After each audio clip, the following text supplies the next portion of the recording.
I turned off news altogether. I hate to say it, but I don't trust much of anything. It's the rage bait. It feels like it's trying to divide people.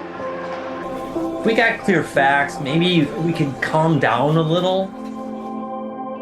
NBC News brings you clear reporting. Let's meet at the facts. Let's move forward from there. NBC News, reporting for America.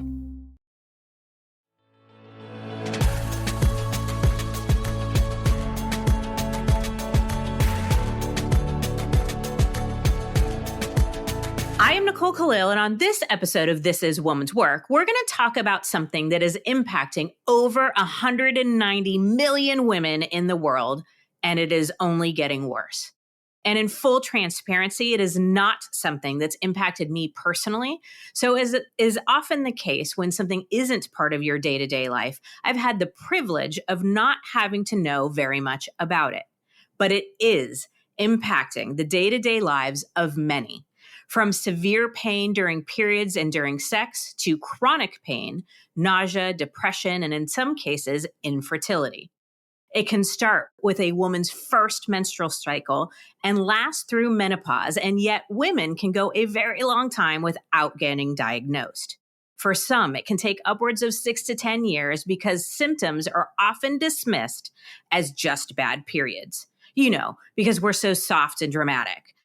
And part of the reason why it's not being diagnosed might be because only something like 0.04% of the National Institute for Health's research budget is being directed to it. And it's pretty hard to diagnose, let alone treat something that you don't understand. To put this in perspective, around the same percent of men struggle with erectile dysfunction, which comes without any of that severe chronic pain, and yet it gets 5 times more research funding than even PMS does, which 90% of women experience. I don't know about you, but I am done with women's health being undervalued and underfunded. I am tired of feeling like our bodies are fodder for politics rather than what they are, which is half of the goddamn population and complex, individual, and just as worthy as anyone else's. So before I get any more fired up, let me share our topic for today, if you haven't guessed it already, and that is endometriosis. And while I clearly have feelings about it, I have no expertise. So I've invited Summer Baburek to join us as our guest. Summer serves as the president and CEO of Hera Biotech, a women's health company focused on commercializing a non-surgical diagnostic for early detection of endometriosis. Prior to founding Hera, Summer spent 10 years in life science venture capital at Targeted Technology Fund as the director of clinical operations for Santalis Pharmaceuticals, where she built out the clinical program at the company. She earned her MBA with a specialization in data analytics from Louisiana State University and graduated magna cum laude with a degree in entrepreneurship from the University of Texas, San Antonio. All that to say, she knows a whole lot about women's health, endometriosis, and femtech. Summer, thank you so much for being here. And I want to start by asking why endometriosis became such a focus and such a great, important part of your work, and also to give you the opportunity to challenge anything that I said in my introduction, because again, I am not the expert. So why endometriosis? Sure, absolutely. So first of all, thank you so much for having me. And second, I wouldn't challenge a thing about your intro. It's fantastic. But I would add to it and say one of the easiest ways to visualize this disease, endometriosis, impacts the same number of people as diabetes. Can you imagine not having a diagnostic test for diabetes and having no treatment for diabetes? I mean, it's really catastrophic what this disease can do to someone's, not only their quality of life, but it significantly shortens lifespan. And we have done a lot of work to show that there's over 60 comorbidities, meaning that when you have endometriosis, you are at a statistically significantly higher risk of developing over 60 other conditions, some of which are ovarian cancer, breast cancer, endometrial cancer, and osteoporosis. Like, those are not big issues anyways.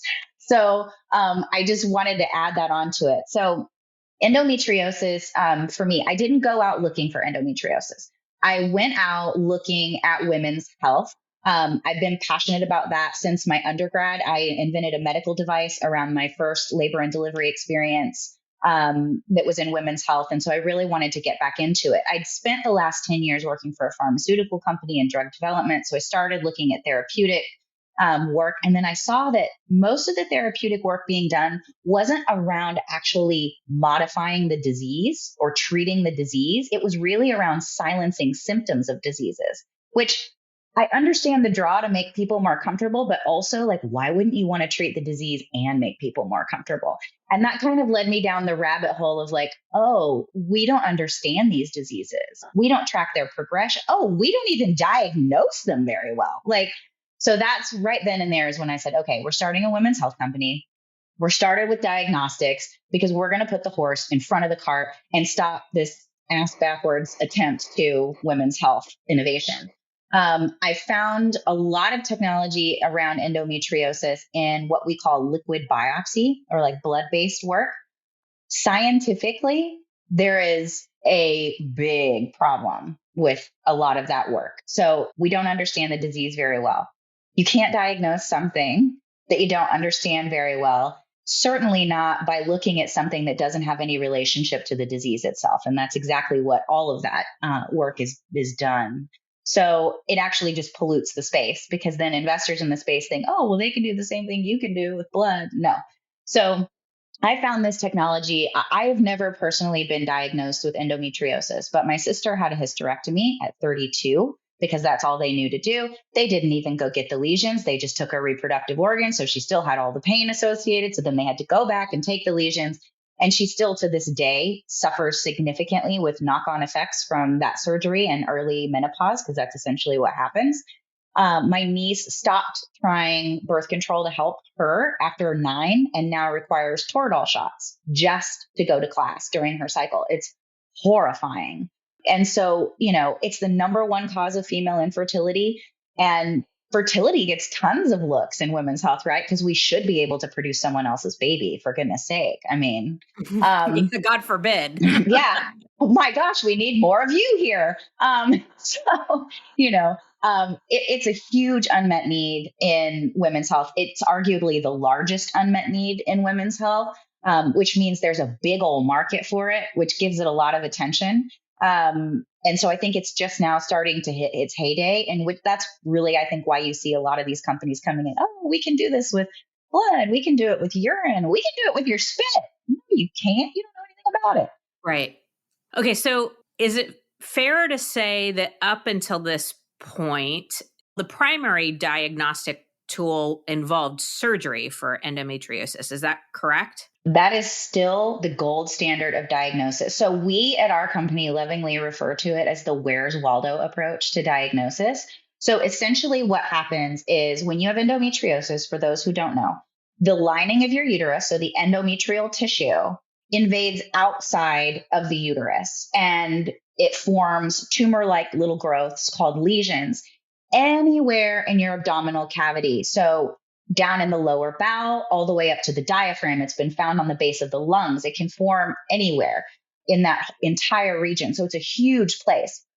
It's also varied in the way that it presents. So it's very heterogeneous in its presentation, meaning the lesions can be very small or they can be larger. They can be red, black, powder burn, white, blue, purple. So they show up in a number of different colors in all sorts of different sizes, depending on the stage of the disease.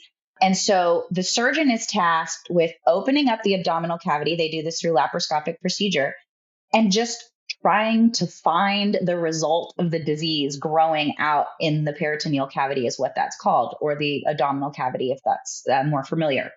And so what I think is really interesting about that is when you look at the statistics around that procedure, that is the gold standard. So first thing, let's say surgeons they think they see endometriosis. Okay. Only 75% of the time does pathology. So taking a cut of that tissue and then a pathologist saying, oh yes, that's endometrial tissue growing where it doesn't belong. only 75% of the time does pathology agree with what the surgeon thinks. So that's a problem. And then two, about 50% of the biopsies taken during that procedure, because they don't just take one, they take multiple biopsies. Only about 50% of them are actually endometriosis. So that shows you just how difficult this is. And that is with a human being physically looking at the tissue growing in the environment where it shouldn't be growing. And it's specialized in this and doing this work. So that's the gold standard.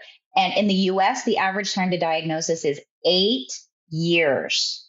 And a lot of that is because the number one symptom associated with endometriosis is pain with period. So again, like you said in your opening, that gets dismissed a lot as just, oh, normal period pain. The other piece of it is women don't realize that periods aren't supposed to be painful. So I have 3 daughters. The rule in our house is uncomfortable is okay, painful is not. So if you can't solve your problem with a couple of ibuprofen, we're in the painful era, and that's where we've got to investigate further.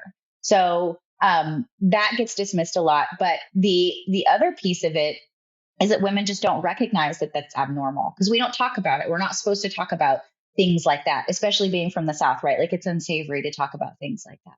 So no, I have a really good friend who runs a women's health fund, and I love her statement is say all the things all the time. Talk openly and honestly about your health everywhere because that's the only way you destigmatize it. Okay, so I have so many things going through my brain, but the feeling is really just being pissed off because this idea, there are women who are experiencing severe pain on a regular basis for approximately, on average, 8 years, only to get diagnosed. But then they get diagnosed and there's no real treatment or solution that's like, okay, we can fix this. Right. And so I'm going to ask about what can be done on the medical side. But before I do, what can we do? The average citizen, the average woman who, whether we're experiencing it or not, is maybe also feeling pissed off and just like, we've got to fix this. This is just not okay in today's day and age. What can we do to support the funding, the awareness, all the things that need to happen? Right, absolutely. So there's tons of organizations that you can get involved with that are doing great advocacy work for endometriosis. There's EndoFound, which is the Endometriosis Foundation of America. There is EndoBlack, which is an incredible organization. So their focus is on women of color. So the diagnostic statistics are really scary. So Asian women are most likely to be diagnosed with endo. They are 2 times more likely to be diagnosed than Caucasian women. Caucasian women are 4 times more likely to be diagnosed than women of color. So their EndoBlack is doing some great advocacy work in that space.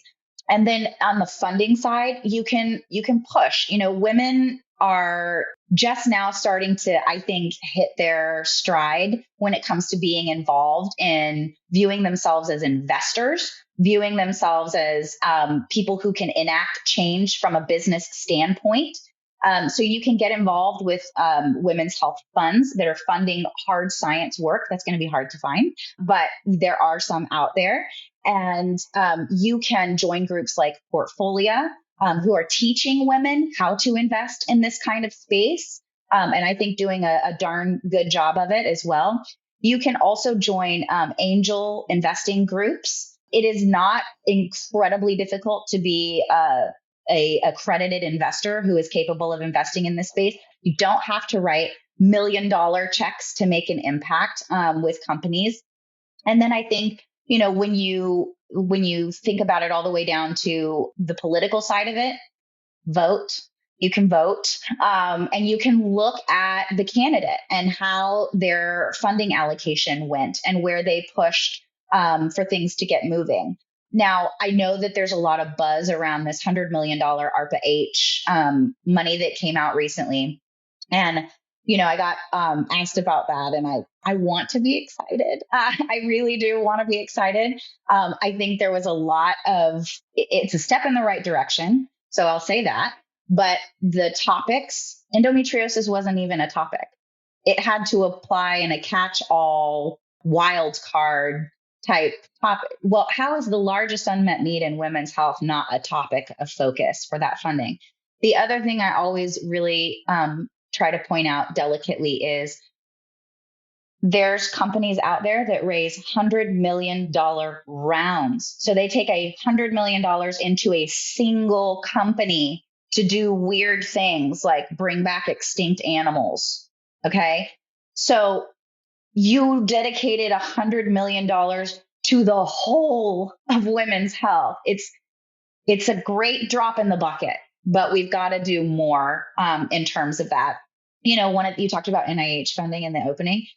Women don't have their own institute in the National Institute of Health. We're lumped in with the fetal and maternity child group, right? So it's not even, we don't even have our own institute. So things like that, voting for change, being an advocate and involving yourself directly, putting your money where your mouth is, funding products that you want to see. Of all of the products I've used and tested over the last year, my Hey Freya supplements top all the lists. I take their Thrive multivitamin daily, which includes stress support and brain nutrients. And Lord knows I need both of those things along with all the other vitamins and minerals it includes. In a recent clinical trial, 78% of the people taking Thrive multivitamin experienced mood improvement over an 8-week period, and 75% of them were less overwhelmed by day-to-day stressors. Need I say more? Go to heyfreya.co, that's HEYFREYA.co, and get yourself some of their Thrive multivitamins made by women for women. And use promo code TIWW to get yourself 25% off any product at heyfreya.co. And with that, let's head back to this amazing episode.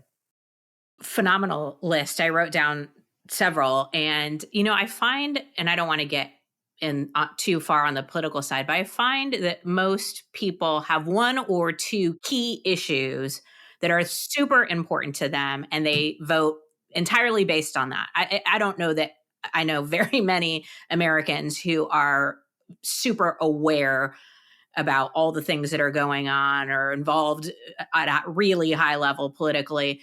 And so we kind of narrow it down to these few key points. And so I say that to say this.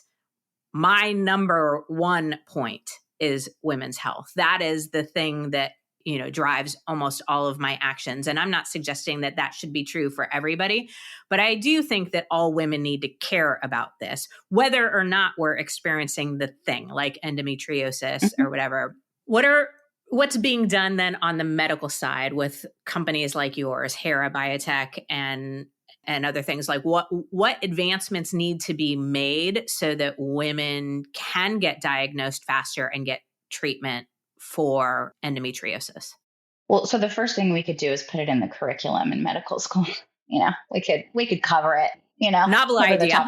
Cover the topic. But I always say this because it's so important, because people don't know this.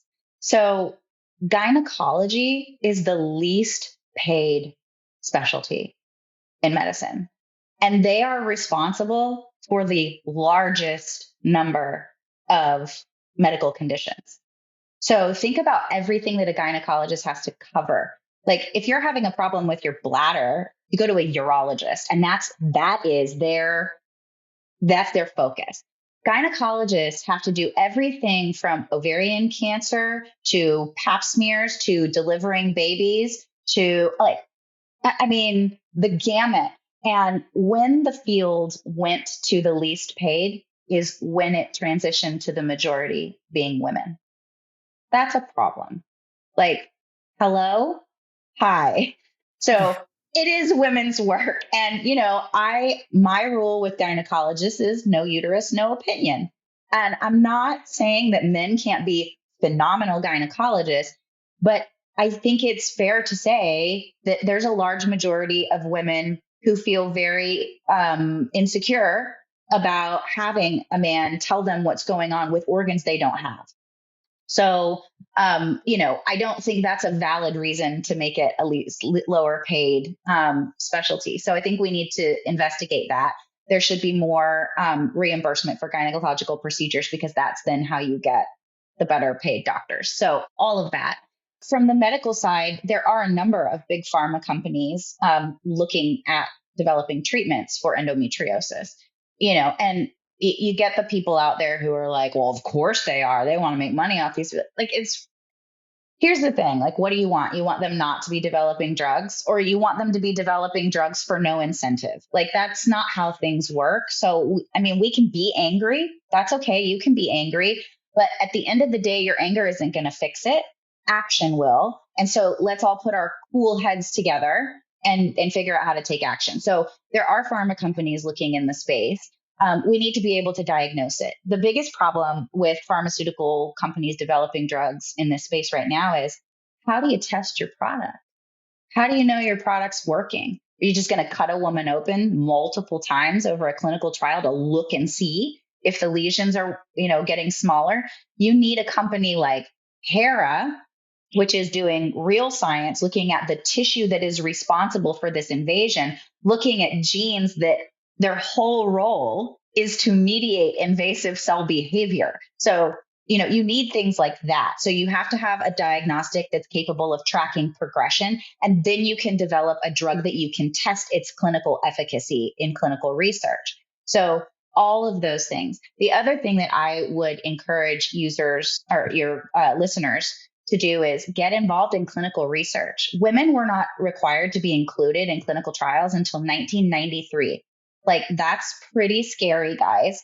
But women are also notoriously difficult to recruit to clinical trials because, we're just doing things like working and raising kids and getting paid a fraction. And, it's those kind of things. But it's important. We need your inputs into the medical system. And I talk about that a lot. Every woman engaged in some piece of the healthcare puzzle is operating in a system that was not designed for her or by her.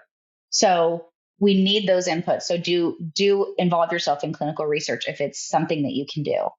So this is possibly a dumb question, but how do we involve ourselves in clinical research? If I want to raise my hand, how do I do that? Yeah. So you can go to clinicaltrials.gov and you can literally search for any condition or any sponsor. So if you're like, oh, I love Merck, I want to go be in a Merck clinical trial.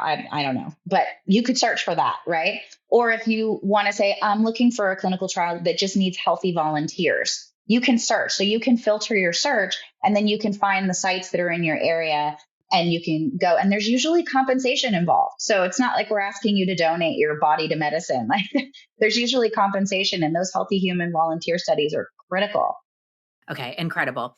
I wanted to ask, while I have you, a little bit about femtech and sort of this progression where it's not as traditional as going to visit your primary care physician and your local. There seems to be so many alternative options now. We can meet people via Zoom. We can all of that. So what's good and what should we be careful about as we see technology and medicine interacting and colliding more and more? Sure. So femtech, Ida 10 coined that phrase, and it was really to try to give us a language or an industry to talk about. And the first, I talk about the waves of femtech, because just like in any industry, you kind of have levels of maturation. So the first wave of femtech was all about, I need something in my life that helps me track this or helps me do Y. So it was all of the nice to haves. This would be so great if direct to consumer type products. And it was really anything that made your life just a little easier, like tracking your fertility or tracking your period or whatever was important to you, tracking your hormones. The second wave of femtech is just kind of now starting. And the word femtech is losing favor with this group because we're not tech. We're hard science. So it's really just a life science that happens to be women. So I see some really, really great companies. There's one called AOA. They're working on early stage ovarian cancer diagnostics. There's another one called Microbials that's looking at treating chronic UTIs and doing some really incredible research. There's Hera. We're looking at gene expression in the endometrium, which has traditionally been completely ignored because, oh gosh, hormone fluctuations and all the stuff that happens there during your menstrual cycle. So those companies are critical. And so I think that what you need to be cautious of is the companies telling you they can do something that scientifically it just doesn't track. Like, because it's gained so much attention, because there is money being dedicated to the space now you start to see these companies coming to light that are like, oh, we can diagnose endometriosis if you drink water and we're going to scan your body. What? That doesn't make any sense. Like, if it was that easy, don't you think we would have figured it out by now? Like, come on, man. And I know it sounds terrible and I know it sounds sexist and I'm probably going to get in huge trouble for saying this. If you're talking to a women's health company or a femtech company that doesn't have any females in it, that might be red flag number one for me. Like, you couldn't find one woman in the whole of the world to come work for your company. I am so with you. And I will go even further. I feel like that about every company today. Like, when I am on social media and people post pictures of like a leadership retreat or an event or whatever, I scan and I'm like, oh, look at that, bro meeting you just had. I am no longer here for or interested in companies who don't have women in leadership and at the executive level and at all levels. And it's just, I'm sorry, it doesn't track. 60% of about people graduating from college are women. Women are getting their master's degree at a higher level. We've had so many programs in STEM. There are no legitimate reasons in my mind why you can't, as you said, find a woman. And this is not about tokenism or whatever. This is about, like, there are people out there who are highly credentialed, highly capable, and highly credible, and then your job is to find them. Right. And it's not hard. It's not hard to find them. They're like, I receive so many resumes on a weekly basis from people that I'm like, holy crap, you are way more qualified than I am for things, I mean, women are out there and they're looking for things. And I find it really amazing that even a startup like Hera that's young and small with basically no funding, women are like, I don't care. I want to work for a company that I feel like is doing something real and meaningful. And that's the most important thing. And I love that. And I think it's so rising tides raise all ships. And so I had a really hard time in the beginning with Hera talking about our competitors versus us because they're all female-led companies. And I don't want to talk bad about female-led companies.